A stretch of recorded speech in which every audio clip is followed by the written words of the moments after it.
வணக்கம். சைரசா YouTube channel மற்றும் Ranjith team இணைந்து வெளியிடும் 2026 தேர்தல் கருத்து கணிப்பு. இந்த பதிவில் நாம் பார்க்க இருக்கும் தொகுதி ஆரூர் தொகுதி.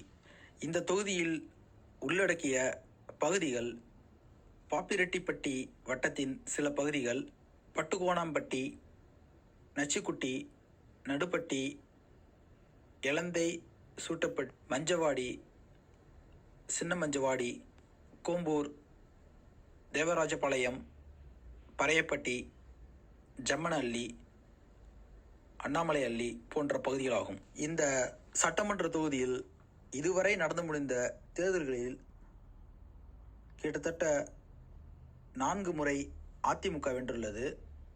மார்க்சிஸ்ட் கம்யூனிஸ்ட் கட்சி 6 முறை அதனுடைய வெற்றியை பதிவு செய்துள்ளது. காங்கிரஸ் கட்சி 3 முறையும், திமுக 2 முறை மட்டுமே இந்த பகுதியில் வென்றுள்ளது.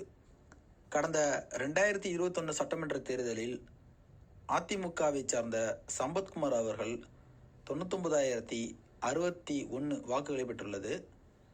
அவரை எதிர்த்து போட்டியிட்ட மார்க்சிஸ்ட் கம்யூனிஸ்ட் கட்சியை சார்ந்த குமார் அவர்கள் 68,699 வாக்குகளை பெற்றுள்ளார்.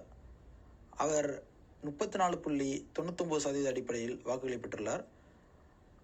மூன்றாவதாக அமமுகவை சார்ந்த முருகன் அவர்கள் 14,327 7.3% வாக்குகளை பெற்றுள்ளார். நான்காவதாக நாம் தமிழர் கட்சியை சார்ந்த கீர்த்தனா 10,950 வாக்குகளை பெற்றுள்ளார். நோட்டோவுக்கு கிடைத்த வாக்குகள் 2,249. குமார் அவர்களை சம்பத்குமார் 30,362 வாக்குகள் கூடுதலாக பெற்று வென்றுள்ளார். இந்த ஆரூர் தொகுதியை பொறுத்தவரை ஆதி திராவிடர்ஸ் 28% வாக்குகளை தங்கள் வாக்கு வங்கியாக வைத்துள்ளனர். அவர்களை அடுத்து வன்னியர் 12%, வெள்ளாள கவுண்டர்கள் 15% தங்களுடைய முக்கிய வாக்கு வங்கியாக இந்த தொகுதியில் உள்ளனர். இந்த ஆரூர் தொகுதி ஒரு தனி தொகுதியாகும். So reserve for schedule caste. இந்த தொகுதியில் மொத்த வாக்காளர்கள் 2,36,142. அதில் ஆண்கள் 1,19,253, பெண்கள் 1,16,859. கடந்த 2021 சட்டமன்ற தேர்தலில் பதிவு செய்யப்பட்ட மொத்த வாக்குகள் 1,96,316. நோட்டோ கிடைத்த வாக்குகள் 2,249.